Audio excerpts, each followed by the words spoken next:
Hey, welcome everyone. So I have a quick video for you today from our Power Baseball League project. I'm dressed themed in my Washington Nationals Hawaiian shirt. Not very flattering, but I thought it would fit the theme and be kind of fun, but we'll see how it goes. So as you know, I've been working with Malcolm on this project called the Power Baseball League. So we're working through the full setup of a whole end-to-end solution for a youth baseball program. And so today I'm here solo to talk through environment creation. So this is going to be a short video just to show you what you would do to set up your environment in the Power Platform. So let's jump right in.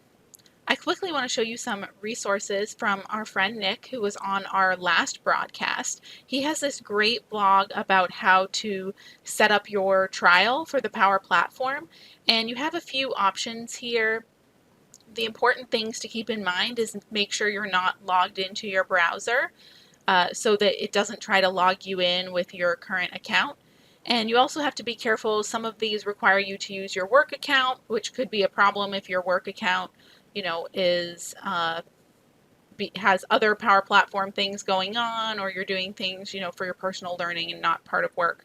But you can check out the Office 365 trial. That one doesn't require a work address. It says business email address, but it can be anything. And there's also a link in here for the Dynamics trial. I think I scrolled past it. Also for the Dynamics trial, and to keep in mind in there, there is a little box to click that this trial is for development purposes, and so that's helpful because you want to use that instead of the one that's asking you for your work email address. But that's not what we're doing today. We're going to work on just creating a new environment and an existing tenant, right?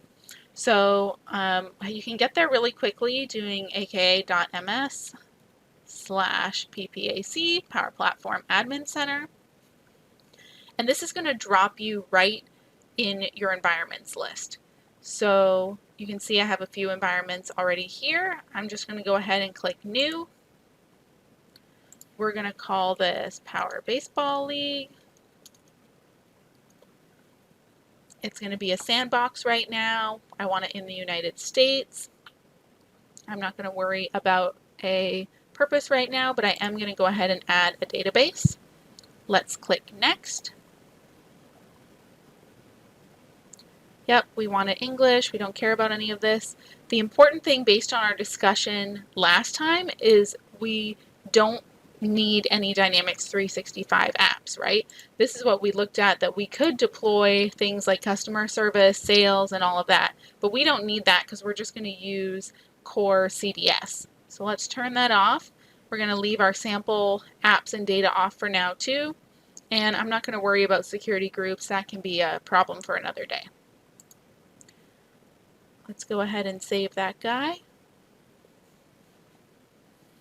And this is going to process and create our environment. So you can see right now it's being prepared, and then it will be provisioning, and it will hopefully work nice and smoothly. And then we're just going to check that Malcolm has access, and we're going to make him an admin so that he can pick up next time and keep editing and building out our data. One thing to keep in mind is today I'm just creating one sandbox instance. In real life, you'd probably want to have multiple instances, right? You'd want to have your dev environment where you're working. Maybe you move that into some kind of test environment before you move it to your final production environment. And depending on the complexity of your solution, depends how many different environments you might have. In this case, this is a brand new implementation, right? So we're just going to start with one environment, and then maybe as our solution gets more complex after we've gone live with our fictitious customers, then we can add in more environments. All right, so we paused for a minute there like a cooking show, and now our cake is fully baked. Our environment is ready. We can see it's been successfully created. So let's jump in there and check out our users. So we can go from here to the settings area that will take you to kind of a list of the administrative settings and system settings and all those things that us former Dynamics people would be used to in the classic settings area, and you can get to users from here. You'll notice also from this environments page, we could go direct to the users, so let's do that.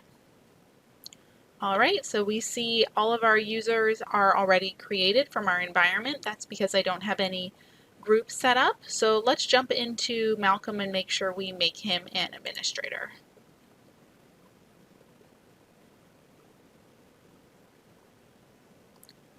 All right, we see his user pulled up here, and we're just going to go to Manage Roles, and let's go ahead and give him Administrator and Customizer. Excellent. Now he should be all set up to start working here. And so what we're going to do is when we want to work in this environment, we're going to go back to our make.powerapps. And you'll see we have this little environment selector in the top right, and you can just choose which environment you're working in. So we're going to select our Power Baseball League environment, and then we could go ahead and create a solution and start working within there. So that was a really quick video today just to show you how to create your environment.